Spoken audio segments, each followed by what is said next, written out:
இருப்பாப்ல நம்ம திருமாவளவன் அவன் எங்கடா பார்த்தா ஆளை காணும். அந்த அம்மா என்ன தெரியுது வீடுகளை பேசிக்கிறாப்ல. அந்த அம்மா கிட்ட ஐயா எங்க ஊருக்கு வந்துருங்க, நீங்க வாங்க எங்க ஊருக்கு அப்படின்னு சொல்லிட்டு இருக்கு. நான் பாத்து வரமாங்கிறேன்.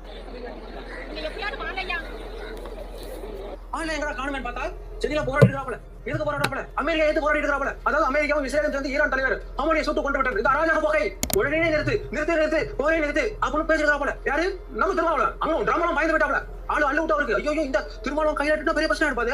அது வந்து இஸ்ரேல் ஃபைல கூட தள்ளி வை. நம்ம திருமாவளவன் பேசிக்கிறாப்ல நம்மள பத்தி. அது ரொம்ப டேஞ்சரா இருக்கும். உடனே போரா நிறுத்து. நேத்து நைட் ரெண்டு பேரும் கான்ஃபரன்ஸ் இஸ்ரேல் தலைவரும் ட்ரம்பும் பேசி முடிவெடுக்கிறாப்ல. இப்ப நிறுத்தி வைப்போம். திருமாவளவன் ரொம்ப டென்ஷன் ஆகறாப்ல. இப்ப வந்து தெளிவு எங்கன்றாப்ல. எலெக்ஷன் முடிஞ்சு வச்சுக்கலாம்ன்றாப்ல. அவர் பயத்தை ஒண்ணு போயிட்டாப்ல. நேத்தி அந்த வெள்ளை மாளிகை கக்கூசில உங்களுக்கு அடப்பு எடுக்கிறதுக்கு அறிவாலயத்துல 1000 கக்கூஸ் கட்டி விட்டுருக்காங்க. அங்க அடப்பு எடுக்க வேண்டியது இங்க போறாப்ல. அமெரிக்காவுக்கு வெள்ளை மாளிகையில உள்ள கக்கூஸ் அடைப்படுத்த நீங்க போறீங்க. நாங்கநேரில் ஒரு பிரச்சனை நடந்திருக்கு. 2 பேரை வெட்டி கொண்டிருக்காங்க. எல்லாமே தலித் சமூகத்தை சேர்ந்த நபர்களை வெட்டி கொண்டிருக்காங்க. அந்த ஏரியாவை சுட்டு கொண்டிருக்காங்க. என்ன சார் பண்ணிட்டு இருக்கீங்க? இது வரையிலும் மணி 2 3 மணி ஆகும். இது வரையிலும் ஒரு அறிக்கை வெட்டியாங்க. ட்விட்டர் ஹேண்டல் அறிக்கை வந்துதா? வீடியோல பேசிட்டு இருக்கீங்க. வெக்கமா இல்லாம நேரா போங்க.